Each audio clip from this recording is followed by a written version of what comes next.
రాజశేఖర్ రెడ్డి గారి కుటుంబాన్ని తిట్టేదానికి మాత్రమే ఉన్నారు. గట్టిగా చెప్తున్నాను.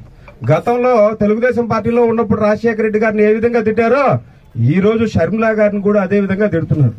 దయచేసి ఒక ఆడపిల్ల అని చెప్పని మాత్రం మీరు గుర్తుపెట్టుకోండి. మహిళల పట్ల మీకు ఏ విధమైనటువంటి సంస్కారం ఉందో నిన్న మీడియాలో చూసాం. మేము సిగ్గు లేదా బుద్ధి లేదా అని మాట్లాడుతున్నారు.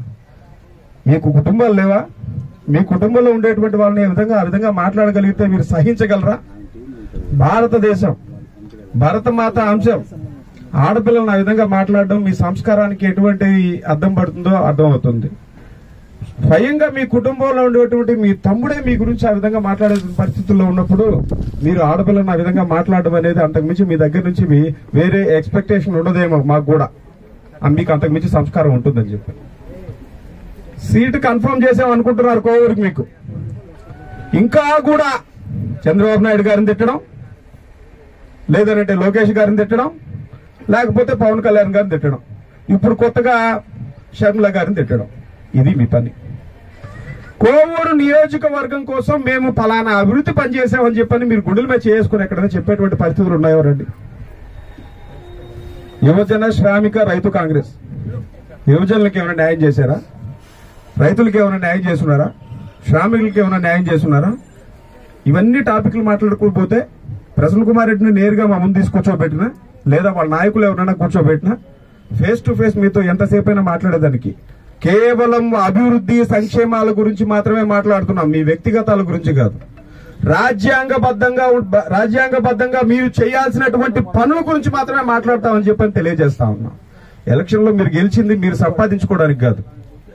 రాజ్యాంగ పరంగా నియోజకవర్గానికి మీరు ఏ విధమైనటువంటి అభివృద్ధి పనులు చేయాలో వాటిని ఖచ్చితంగా చేయాలి. అందుకు ప్రశ్నించేందుకు ప్రతిపక్షంగా మేము ఉన్నాం.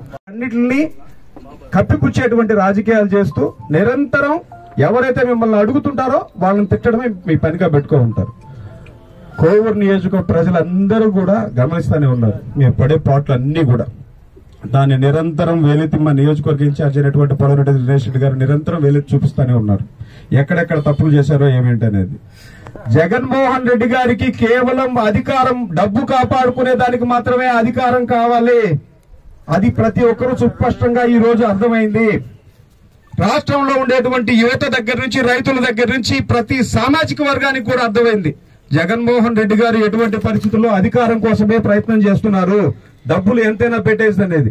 ఇంకొక చిన్న విషయం, మా నీతిమంతుడు మాట్లాడుతున్నాడు. ఎక్కడైనా సరే మీరు వాళ్ళు ఇంత డబ్బులు ఇస్తారు, అంత డబ్బులు ఇస్తారు, ఇవి తీసుకోండి మాకు ఓట్లేయండి అని చెప్పాను. మీకు దమ్ము ధైర్యం ఉంటే నీకు బాగా నచ్చినటువంటి ఏదైనా గుడి దగ్గరికి వెళ్దాం. నేను రేపు పొద్దున్న రోజు రూపాయి ఖర్చు పెట్టకుండా నేను ఎలక్షన్ చేసేదానికి మగోడాల రెడీగా వస్తాను, సిద్ధంగా ఉన్నానని చెప్పగలవా అని చెప్పి ఛాలెంజ్ చేస్తాను. ఎలక్షన్స్ లో రేపు పొద్దున్న రోజు నేను రూపాయి ఖర్చు పెట్టకుండా ఎలక్షన్ లోకి నేను వస్తానని చెప్పి మా కోవూరు నియోజకవర్గ ఎమ్మెల్యే అయినటువంటి ప్రసన్న కుమార్ రెడ్డి గారిని సూటిగా ప్రశ్నిస్తున్నాం. రాగలరా? ఎక్కడికన్నా వాళ్ళు డబ్బులు ఇస్తారంట, తీసుకొని ఆయనకు ఓట్లు వేయాలంట. ఇదే మీరు చెప్పేది? జనాలు అంత అమాయకులు ఎవరు లేరు, కానీ ఈ మాటలు చాలా వినున్నారు, చూశాడు, అయిపోయి ఉన్నాయి. ఎక్కడెక్కడ మీరు అవినీతి చట్టాలు ఏమేమి ఉన్నాయో ప్రతి ఒక్కరికి తెలుస్తున్నాయి. మీతో పాటు ఉండేటువంటి నాయకుల పరిస్థితి ఏమైందో ప్రతి ఒక్కరు అర్థం చేసుకున్నారు. అదే విధంగా ఒక్క ఛాన్స్ ముఖ్యమంత్రి పరిస్థితి కూడా ఏంటి అని చెప్పని ప్రతి ఒక్కరు అర్థం చేసుకున్నారు. ఆ ఒక్క ఛాన్స్ తోటే పోయింది. అయితే ఇక్కడ అందరూ గమనించాల్సిన విషయం ఒకటి ఉందండి. రాజశేఖర రెడ్డి మరణాంతరం వివేకానంద రెడ్డి గారు చనిపోయారు. అందుకు అవినాష్ రెడ్డి గారు ముద్దాయి అయ్యారు. దాంట్లో దాన్ని వేలెత్తి చూపించింది షర్మిలా గారు ఉన్నారు, సునీతా రెడ్డి గారు ఉన్నారు. ఇదంతా ఎక్కడ నడుస్తుందండి? YS family, YS Rajasekhara Reddy కుటుంబంలోనే జరుగుతుంది. అంటే ఇంత క్రిమినల్ మెంటాలిటీకి సంబంధించినటువంటి కుటుంబం ఈ రోజు ఆంధ్రప్రదేశ్ ను పరిపాలిస్తుంది. గవర్నమెంట్ ఈ రోజు ఆంధ్ర రాష్ట్రంలో ఉండేటువంటి ప్రతి కుటుంబం కూడా అర్థం చేసుకోవాల్సిన విషయం, వీళ్ళు క్రిమినల్ చర్యలకి ఎవరినైనా కూడా చంపేసేదానికి వెనకాడరు. ఆంధ్ర రాష్ట్రం ఇట్లాంటి వాళ్ళ చేతిలో ఉంటేనే బాగుపడేది. ఇట్లాంటి పరిస్థితులు మనకొద్దు. కేవలం అభివృద్ధి అనే దానికోసమే నిరంతరం పాటుపడేటువంటి వ్యక్తి చంద్రబాబు నాయుడు గారు.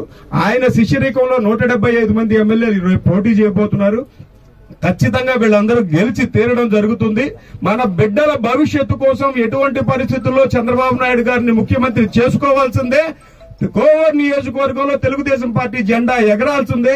ఆ విధంగా అయితేనే ప్రతి ఒక్కరూ బాగుపడతారని తెలియజేసుకుంటూ వీళ్ళందరి చరిత్రలన్నీ కూడా ఈ విధంగా ఉన్నాయి. ప్రతి ఒక్కరూ గమనించాల్సిన అవసరం ఎంతైనా ఉందని చెప్పని భావిస్తూ